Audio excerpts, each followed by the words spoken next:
Chapter 2. Silent Deals, Secret Agreements, The Price of Silence, and the First Shadows of Abbottabad.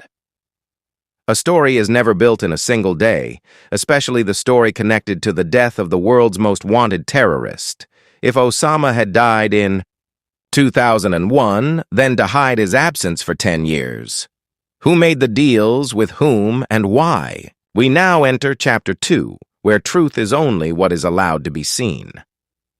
After 2002, Pakistan's intelligence agency, the ISI, captured several top al-Qaeda leaders, but Osama was nowhere to be found. A journalist once wrote, "Pakistan knew something. Their silence was not ignorance, it was an understanding." Behind closed doors, CIA and ISI had begun secret cooperation, proxy wars, joint operations, and a silent pact. Did the ISI agree to hide Osama's death to maintain balance, or did they know things so dangerous that the world wasn't ready to hear? In 2004, a leaked cable claimed top financial circles in Washington advised against announcing Osama's death. Why? Because the war on terror wasn't just a war. It was a multi-billion-dollar industry. Contracts, weapons, Blackwater, reconstruction, drone tech. Too many hands were warming themselves by the fire of war.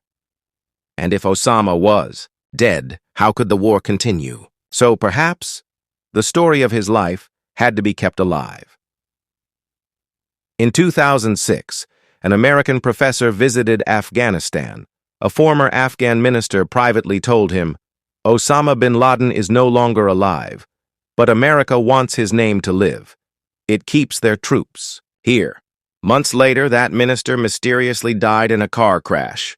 Coincidence or another silence bought? In 2009, a Pakistani journalist prepared a report titled Osama bin Laden, A Ghost in the Files. The report mentioned radar logs, signal intercepts, and ISI leaks. Evidence suggesting Osama was not in Abbottabad at the time, but the report was never aired. The journalist faced growing pressure and eventually received a foreign visa, leaving Pakistan for good. Could Pakistan not bear the weight of the truth either?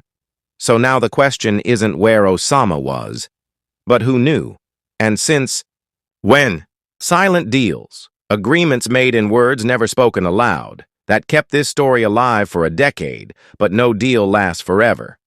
After 2010, the tides began to shift. The fabricated story needed a real ending. Why, how, and at what cost? You'll find the answers in Chapter 3, Operation Geronimo.